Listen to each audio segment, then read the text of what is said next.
Okay, let's get started. So today is the beginning of Project 2 content. So I'm going to start shifting gears into OOP. We're going to talk about object-oriented programming. So we are done with LO1 topics. We've been done with LO topics technically for a week. And then last week was examples and reinforcement. I didn't talk about anything brand new last week. Today, we're going to talk about all kinds of new stuff.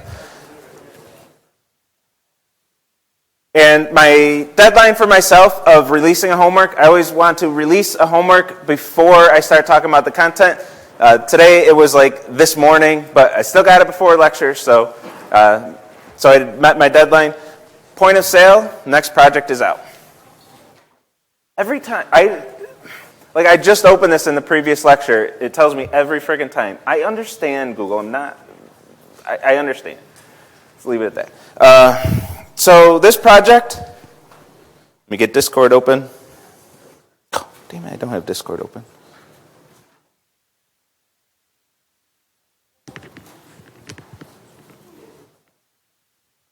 PLD, I'm so sick of this question. Not for any of your faults, but because of the way Autolab is designed. PLD, penalty late days, is not something I use in this course, but Autolab insists on putting it everywhere because it's baked into the system.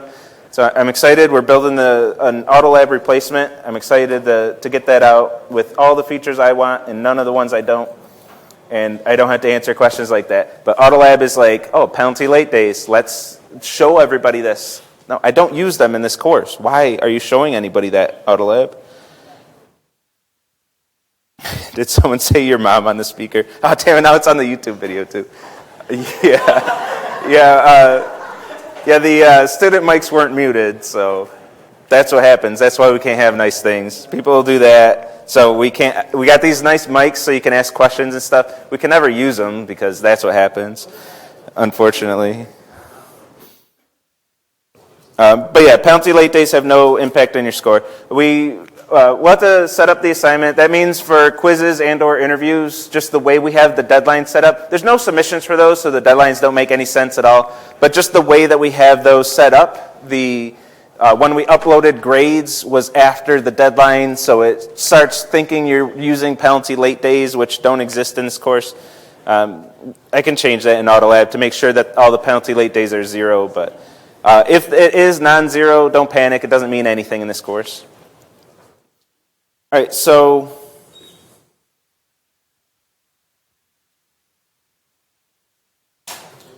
is that true? How are the interviews being graded? Because I took mine Thursday, my friend took it after, but his is already graded and mine isn't. That shouldn't be the case. Because we upload them in batches. We upload Tuesday, Wednesday in one batch, and then Thursday, Friday in one batch. Unless some of the TAs were releasing grades early, which is possible. But that shouldn't happen. I guess it's possible. All right, so point of sale. For this homework, we're going to use a whole bunch of object-oriented programming, which we haven't learned any of it yet, but we're about to in great depth. So for this one, we're building a point of sale system, which I think of this as a self-checkout kiosk. You go to the store and you're checking out your items on your own. You scan them. Your running total is shown on the screen, or all the items that you scan is shown up on the screen. Then you check out, you pay your money, and then you get out of there with all your stuff. But I'm not going to make everybody buy a scanner for this homework, so we're going to have to manually punch in the barcode for each value. So to scan an item, you press the buttons for the barcode of that item, and then hit enter, and that will scan it. And it'll show up on your receipt on the right-hand side. So that's what we want to build. And honestly, if that were it, this would be like a 115 level project. It would be late in the semester. It would be a multi-week assignment. It would be a big project and all, but it would be 115. It would use classes, so of course we'd have to talk about classes in 115 and stuff, but it's not that difficult programming-wise to get that much built. What makes this a true 116 project is that you can't use if statements, including in your testing. No conditionals.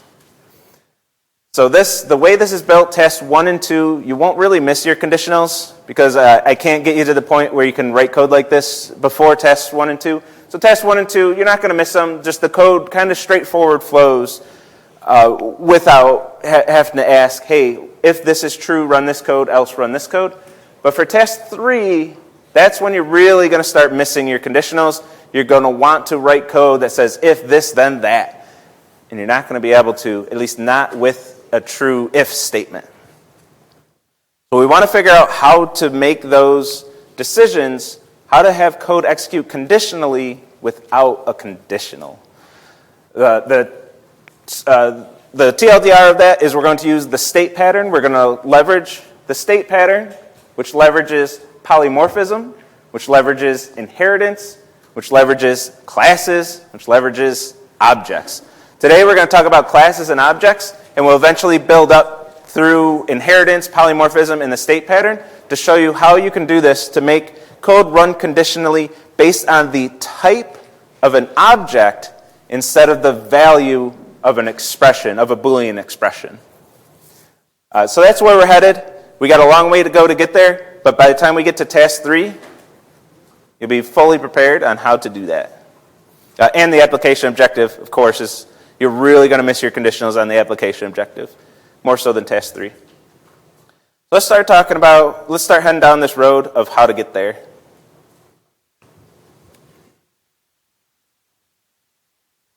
So I'm starting to play with colors on the slides. If anybody has recommendations for colors, let me know. I'm terrible at picking them out. I want to get away from that boring gray, but I don't want plain white slides because they'll blind you when I dim the lights. So if we'll test out baby blue today. If anybody has opinions on it, let me know. I'll use different colors. Can we get feedback on quizzes? If you click on your score, you should see feedback for your quiz and interview. And lab this week is review. In lab this week, the TAs are going to go over the solutions to the quiz that you took. And in AutoLab, you can click on your score to see the feedback, which will most likely say review variable scoping or review code blocks, something like that. It'll be somewhat vague, admittedly.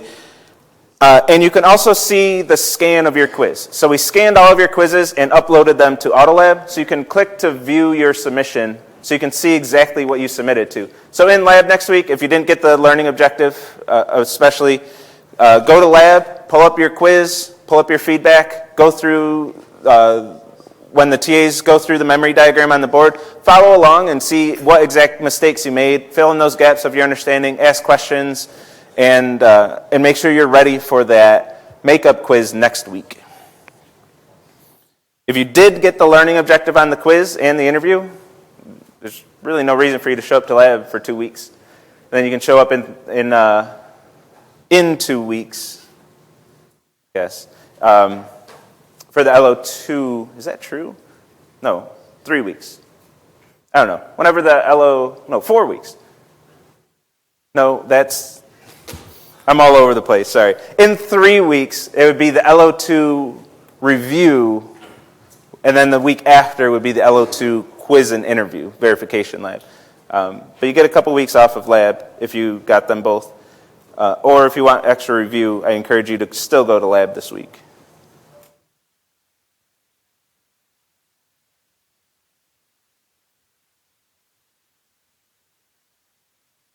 I have done white text on black screen before. I might try that again. The reason I haven't this semester yet is because all the code, it's hard to get the code to show up. I got to really change all the font colors. But I think I can do that the way I'm doing things now. Maybe I'll do that next semester. Or a nice color gradient. Then I got to pick 2 colors though. I can't even pick 1. Labs are going to be review the concepts because I passed the quiz but failed the interview. So lab this week, the TAs are going to start by going over the quiz solutions. That usually takes an hour or less. It's not going to take up the whole lab time. And then depending on each TA and each lab, the TAs might have something prepared that they want to explain, some common mistakes or something, or they'll just open it up to questions right away. So when they open it up to questions, Say, hey, I got this feedback on my interview. Like, can you explain how stack frames affect variable scoping, or more likely code blocks affect variable scoping? It's probably the most common thing missed on the interview, code blocks affecting variable scoping. But you can ask those questions and they'll be happy to go for it. Yeah, dark mode slides, a few requests for that. I think I'll go dark mode next time.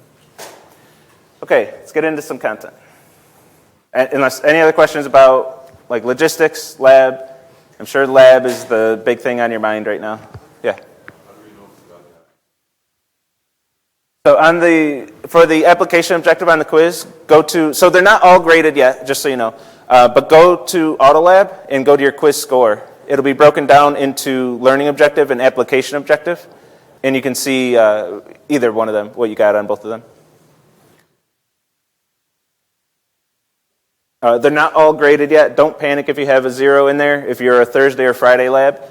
If you see a 0 with no feedback, that means it hasn't been graded yet. If you see a 0 with feedback that says, review this or whatever, that means you didn't pass that.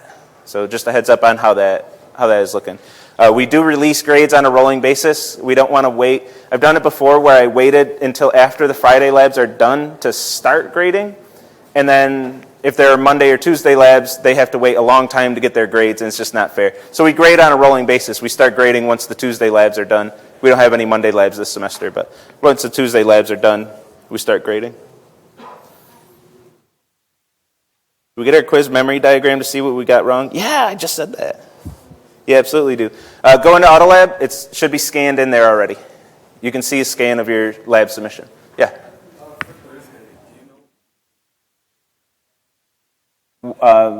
It should be tonight. So the absolute deadline is before your lab starts. If we don't hit that deadline, you know that I'm yelling at TAs and I'm pissed off. So it needs to be before your lab start because you need to make a decision of whether to go or not. So I want you to get it before then. But it should be well before then. Oh, we're actually getting close to that for Thursday labs, aren't we? Yeah, they got to get out today, I hope.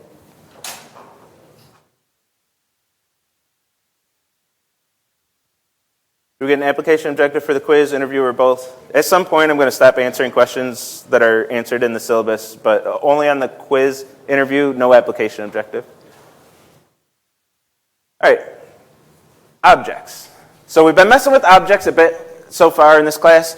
All the code that we wrote was in an object, but I just said, when we write code, we have to wrap it up in an object. And we said object, pale blue dot, and then all our code went in that. And I left it at that. So let's expand on that and explain a little bit more of what's going on there. So an object is a package. I sometimes think of it as a data structure, but it's a package that stores state and behavior. That's really what an object is. That state is in the form of variables, which we actually haven't seen in objects yet. We'll see that on the next slide. But we have variables that can be stored in an object, and behavior in the form of functions stored in an object. And as vocab, I've been saying all semester, method instead of function. Whenever we have what would be a function that's stored inside of an object, we call it a method. We're actually going to see a little bit of the difference between functions and method. Maybe today. I didn't get to it in the last lecture, so I wanted to talk about project and lab and stuff. I did the same thing in both lectures, but at the very latest, Wednesday. So we're going to see the actual difference between those. Method when it's part of an object. So an object stores variables and functions, which we call methods, and that's really what an object is, a container for these two types of things. We haven't seen state in an object, so here it is. Variables as part of an object are not like the variables we've seen so far. All the variables we've seen so far are part of a stack frame. We've only been talking about stacks so far, so spoilers, we're going to start talking about the heap. We've only seen variables defined inside stack frames, whether they be parameters or local variables, which I don't think I called by name, but whenever you declare a variable inside a method and it goes inside the stack frame of that method, we call that a local variable. There's the parameters that are passed, they're called parameters, And now we have a new type of variable that we haven't seen before. This variable is going to be part of the state of an object. This is perfectly valid syntax. This is how we would declare it, is we put these variables, declare these variables inside the object, but outside of any of the methods of that object. And this kind of no man's land out here. We just declare some variables out here, and they become part of the state of the object. We can access these variables the same way we access methods of an object with the dot operator. So we can say, so these variables, it's on the next slide, there's an example of that. But one more piece of vocab. When we have variables that define part of the state of an object, these have a lot of names. It's one of those things where I wish that as an industry we could all just sit down and agree on one of these names and then just everybody calls them that name. It's not the case for these. For some reason they have lots of names. Instance variables, member variables, fields, lots of names for the same thing. Variables that are part of the state of an object. Fields is one of my favorites. Outside of this class, like when I teach 312, I'll often call them fields. I also like instance variables. It's kind of descriptive, if not a little esoteric. Member variables I don't like. It just doesn't make sense to me. But fields I like because of the brevity. Field just rolls off the tongue. It's nice. Inside 116, I'm going to call these state variables because I think this is the most descriptive name for them. This describes exactly what they are. They define the state of the object, state variable. They're a variable that define the state of the object. It's a state variable. What else would we call them? So this is very descriptive. When you're seeing these for the first time, I like the most descriptive name. After you've seen them for a while, I'll start calling them fields because I like one syllable verse 4, variables, state, 5. 1 verse 5, yeah. Bless you. But right now, state variables, because that's really what they are. Very descriptive name. So when I say state variables, that's what I mean. When you hear one of those other ones, you hear anybody talking about this, you're reading documentation or Stack Overflow or something, and they start talking about member variables, we're talking about the same exact thing. They're talking about state variables. They call them member variables. You hear me talking about fields in a later course, I'm talking about the same exact thing. We can access these using the dot operator. So in this code, just like we access methods of our objects using the dot operator, we can also access the state of an object using the dot operator. So I can say object with state dot x to access the x variable of this object. Can you explain this in self? Well, self I didn't show you at all. Oh, maybe I did. You know what I did? In the interpretation versus compilation slides. I will talk about this quite extensively all throughout this week and throughout really the next 3 weeks. This is a reference to the calling object. I think my next slide. Let me save it for the next slide. I'll talk about it. But the dot operator is going to access those, that state and behavior of an object. So far, we've only accessed the behavior of an object. You type pale blue dot, dot, above average cities, you're accessing the behavior of that object. We've done that all semester so far. We've done that extensively in a lot of examples, a lot of times we've done that. Most notably in your testing of the pale blue dot project and all of the testing. But now we can also access the state, object with state.x, and I'm going to call a method that in fact modifies the state of the object, and then when I print this to the screen, I'm actually going to print 20 to the screen because x was modified by that method call.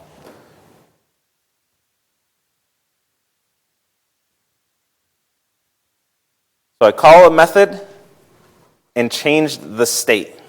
We're using the keyword this here to access state and behavior of the object that's calling the method. So object with state is calling this method, double x. So inside this method, this is a reference to the calling object, object with state in this example. And then we're taking x equals x 10 times 2. So x is going to be doubled up to 20. And then we're going to print 20 to the screen.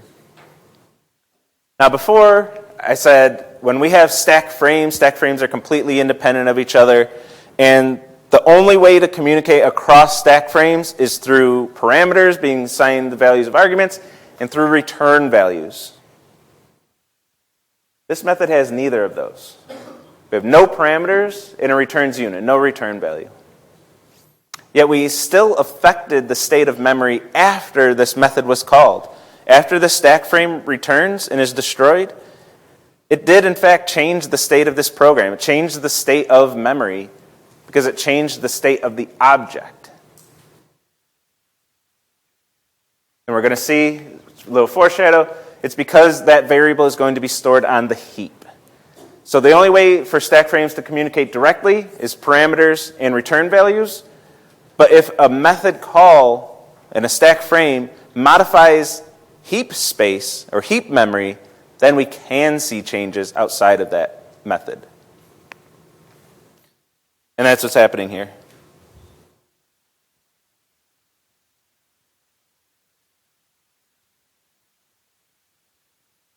I do have a longer answer to this question in the next example. Don't worry about that.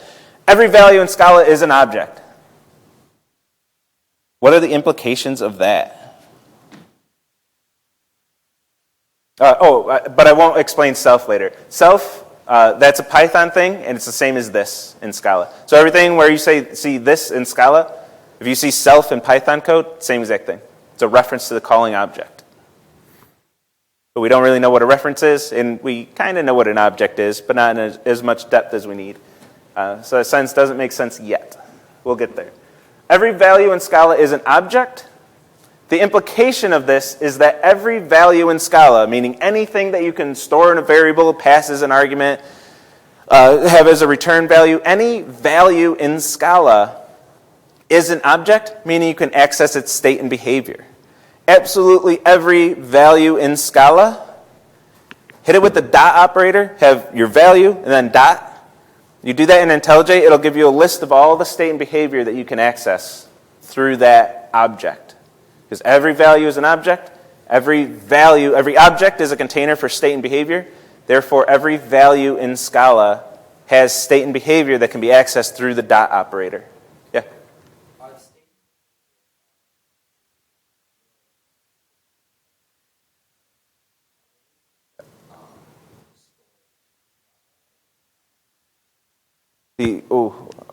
I don't know if I understand that. So are the state and behavior, are they stored in Java or in Scala? So when our code is actually running, it'll be stored in Java bytecode. But we don't, for our level of programming, when we're writing our programs, we can think of it as being stored as Scala types and variables. So when we're writing in Scala, when we have a Scala class or object, even if we're using some Java code, it'll still behave like Scala. Because like Java has primitives, but Scala doesn't. So we can't import Java code and access primitives in Scala, because everything in Scala has to be an object. So we wouldn't be able to get those primitives in our code. We'd have to use the wrapper classes for those. So every value in Scala is an object. We can use the dot operator to access its state and behavior. We've done this all the time. Whenever you've seen a dot operator in your code, you've been accessing the state or behavior of an object. And you can do this with any value. So an extreme example of this is just open up IntelliJ, a brand new main method, no code, completely blank line, hit 3, and then dot, and you can see all the state and behavior of the int class. 3, the literal int value 3, it's a value, so it has to be an object in Scala. It's a Scala-specific thing. Java almost goes all the way there, but Java does have some values that are not objects. Scala, everything is an object. Int doesn't really have state. Its value itself is its state. But it does have lots of behavior. You have lots of methods in the int class that you can access. Oh, I'm not talking about classes yet, though. Strings, same thing. If you just type double quotes and then some string value, whatever you want, and then a dot, or you have a variable of type string and you hit the dot, you could get all the methods. We've done this a lot throughout the semester, throughout Pale Blue Dot, you've done this. And access the behavior of the string objects.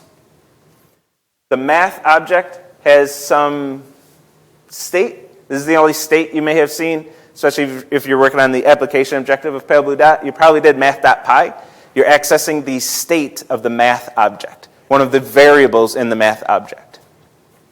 Of course, it's a constant. You're not going to change the value of pi, so it's set up to be a const. I don't want to go down that road. It's a val. It's a const because it's written in Java.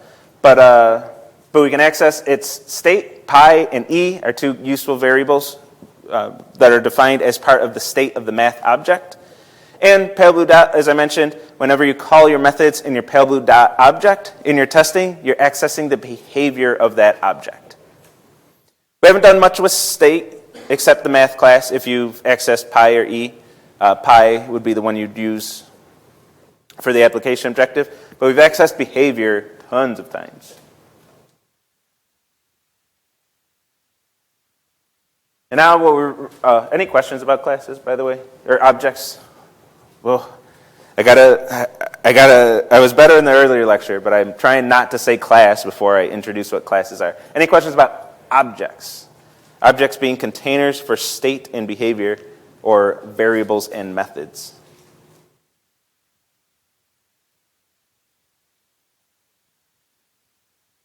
Yeah, objects are going to be stored in the heap. And when we get to the memory diagram, I'll make that explicit. Objects are going to be stored in the heap.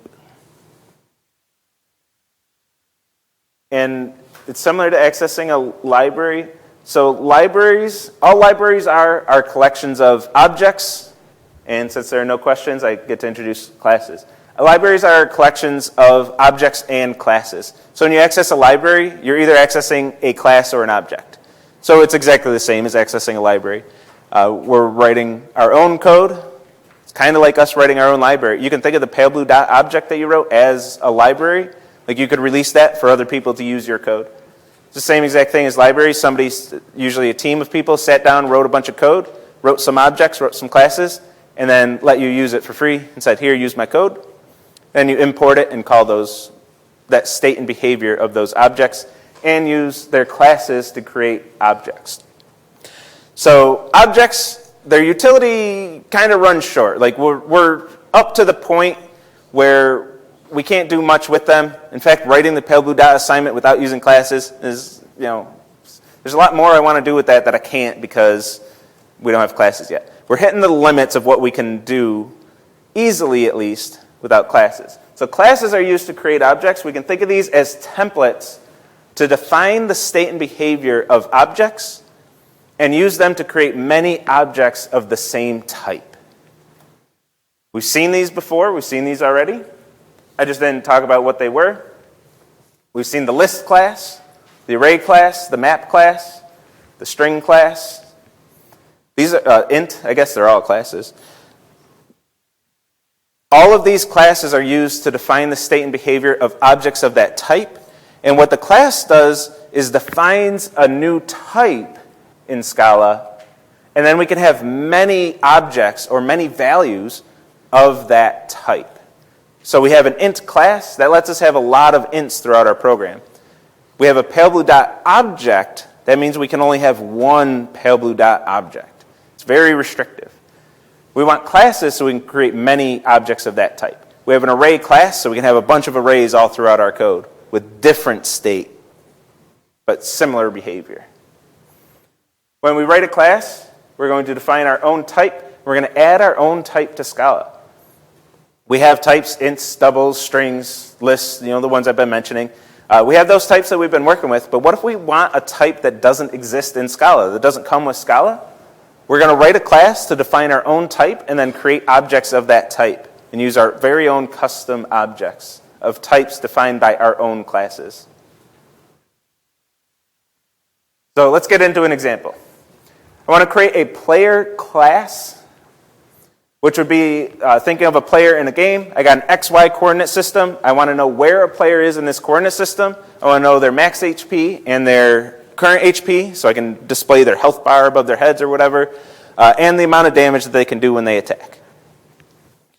So I want a class to define this player Because I want a multiplayer game. I want more than one player in my game. So I'm going to create multiple objects of type player so each player can move around my game board independently without sharing any information or anything. I want multiple objects of type player, just like I would have multiple objects of type list in my code. I want the same thing here. A lot of code at once, so you should be used to my methodology here by now. Don't panic, it's a bunch of code. Most of it's new code too, but I'm going to spend like the next 8 slides talking about this code. So don't panic that this is going to just come and go in a flash. I want to break this down and talk about every piece of what's going on here. But this is what our code's going to look like. I want to simulate this player in a game. And I want to talk about all this new syntax. So first, I'm defining a lot of state variables. This is something we haven't seen in our objects, but now that I have class player, not object player, I'm defining a class, and I'm defining 5 variables that are declared outside of my methods. With the exception of these are technically inside a method, which we're going to talk about in a second. But I'm declaring 5 variables outside of my methods. These are all going to become state variables if they're declared outside of the methods. And then each time I create a player, that player will have its own copy of all 5 of those variables. Very important, we want our different players to have different XY locations. We don't want players sharing those variables because then all players would just be at the same location. Wouldn't be a very fun game. We want our players to be able to move independently. And then we have all of our behavior defined in our methods, mostly like we've seen already, except we have this keyword this sprinkled throughout our code where it's accessing the state of a particular object of this type, and that particular object will be the object that called the method. So like when player 2 calls move, this will be the same as writing player 2 in that instance of that method call.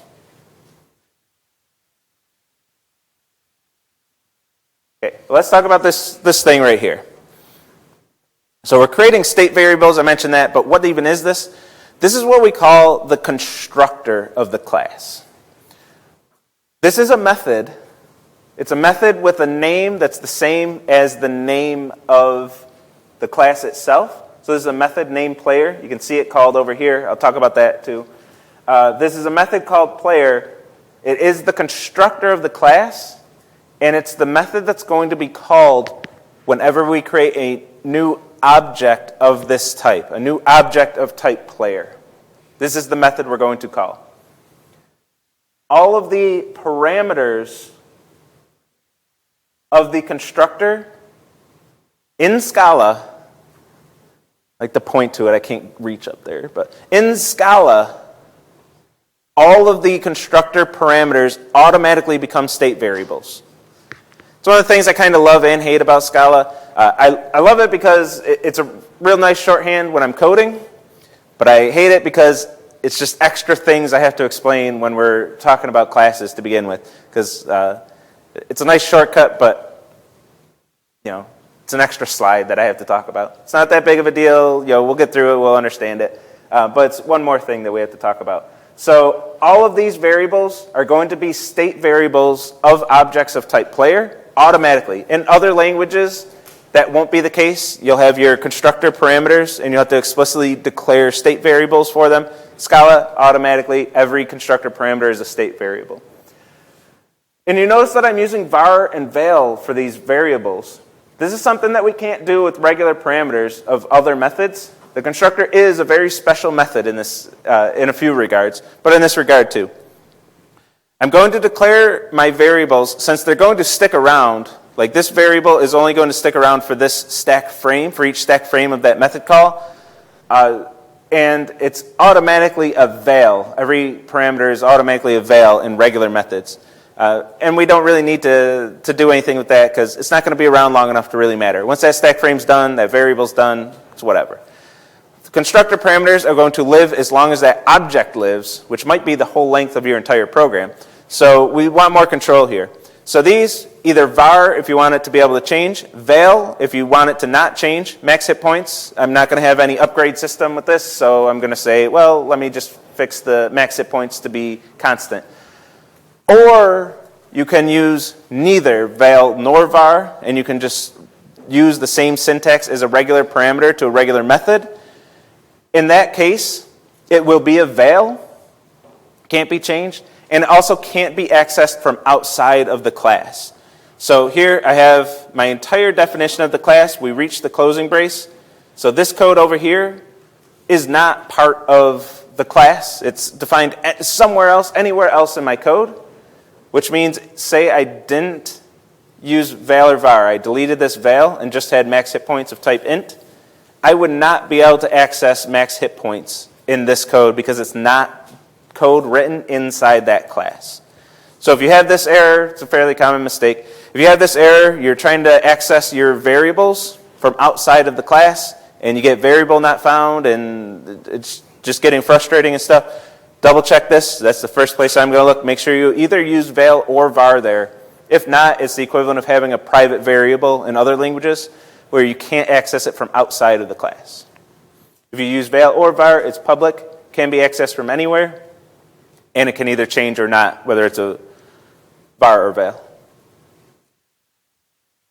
And I'm using this throughout these methods. This is a reference to the calling object. I haven't defined reference yet, I'm aware, but reference to the calling object. So whoever called the method, player 2 calls attack.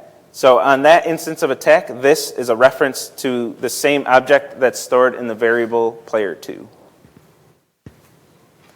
And that's how within a method call we can access the state and behavior, just state in this example, but we could access state and behavior of the object that's calling the method.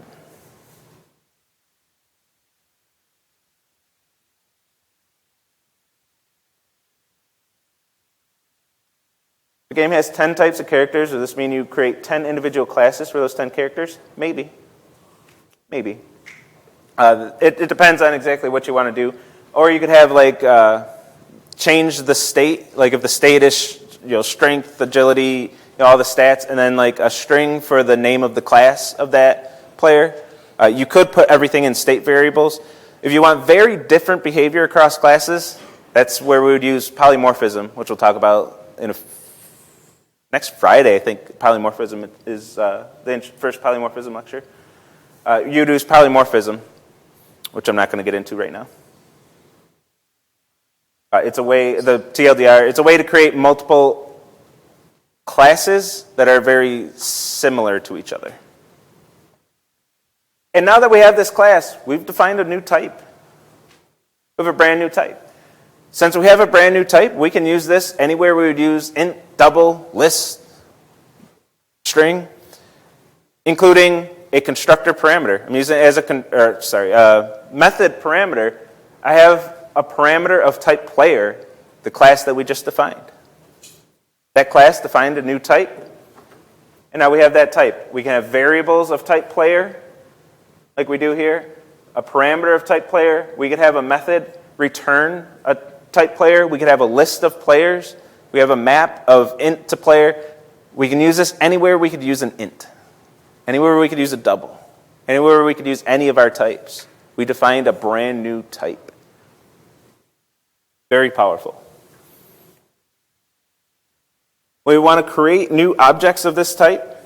We use the new keyword and then call the constructor. So I'm going to say new, then call the constructor. The constructor has the same name as the name of the class, and then give it whatever arguments I need to match the parameter list. So the parameters, X location, Y location, max hit points. I'm going to create a new player at location 0, 0 with max HP 10. I'm going to create another new player at 7, -4, again with max HP 10. I have two different players. They're each going to have copies of all 5 of the state variables, and their individual copies of the state variables, and very importantly, can store different values. They don't share values. They just all have this. They both have the same variable names, different values. New returns a reference to the player that was created. And then we can use that reference in the dot operator to access the state and behavior of each of those objects.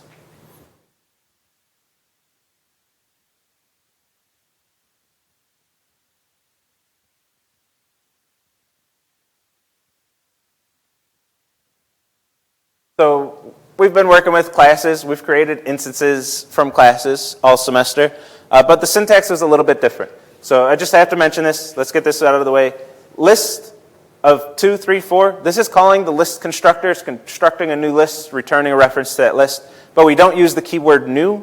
It's because list, map, array, string, int, double, these are all set up in a way where you don't need the keyword new.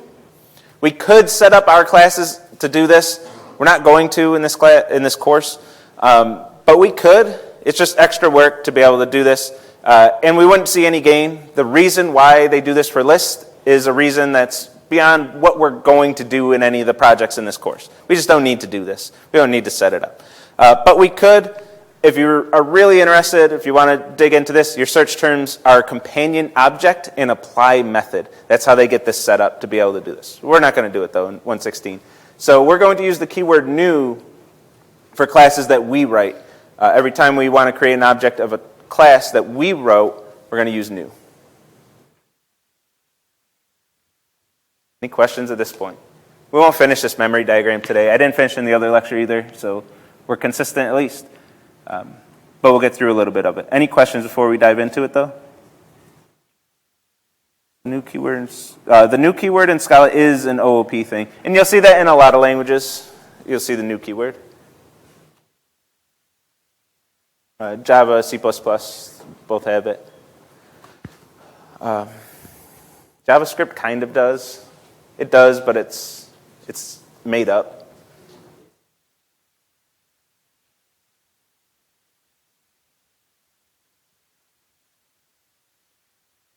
You get a Java error when you run your code.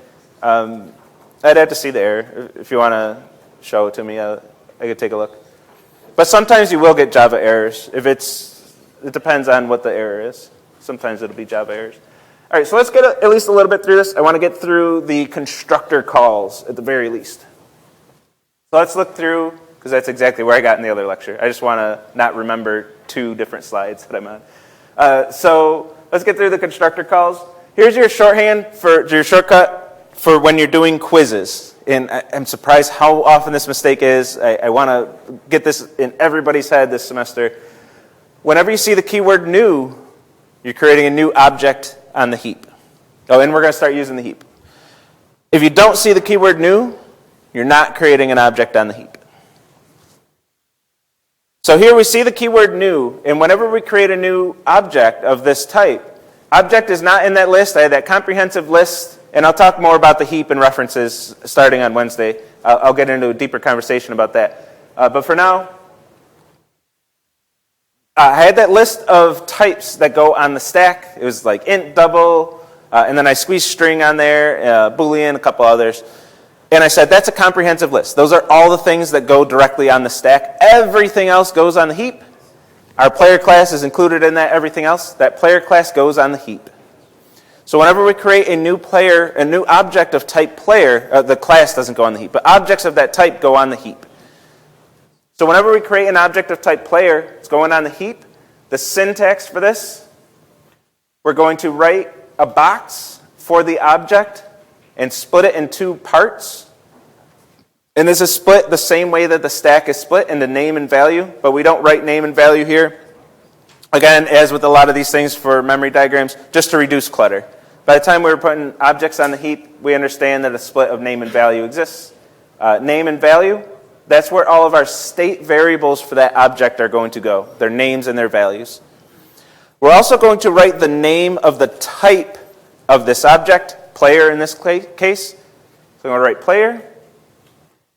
And we're also going to make up a number. We saw this for arrays briefly and on the quiz. We're going to make up a reference number. This reference is roughly where it can be found, where this object can be found in heap space. Heap memory is somewhere other than the stack. So we're going to use these references to say this is where this object is in memory. It's somewhere else on our RAM sticks. We don't know or really care where it is, but it's going to be somewhere in RAM. So we're going to make up a number. On your lab quizzes, you can just make up whatever numbers you want for these reference numbers as long as you're consistent. This is OX because it's representing a memory address. Technically, I have to get this in there or else somebody will be mad at me because my colleagues are mad at me for this. The JVM abstracts out the memory addresses, so the JVM actually doesn't expose the memory addresses themselves to you. There is a level of abstraction there that I frankly don't really care about because I want you to understand the concept of what's going on. That address is where you can find this thing in memory. So there's my disclaimer for that, in case one of my colleagues watches this video. And then we're going to call the constructor. So the constructor is going to create that object. We set up our object on the heap. Whatever number I made up here has to match wherever I have a reference to this object. The constructor is a method call. So we're going to use our usual stack frame syntax. We're going to write the name of the method. We're going to put the parameters with their arguments on the stack frame. But we're also going to have this hidden parameter. It doesn't show up anywhere in our code, but whenever you call a method, you have a hidden parameter that's accessible through the keyword this. You can think of this as a variable that's going to store, for a constructor call, a reference to the object. That means instructions, a location of where I can find it in memory, a reference to the object that's being created. So this is saying this is where you can find the object that's being created. So you can make up whatever this number is, but whatever you put here for this location in memory, it must be consistent with wherever you have a reference to that object.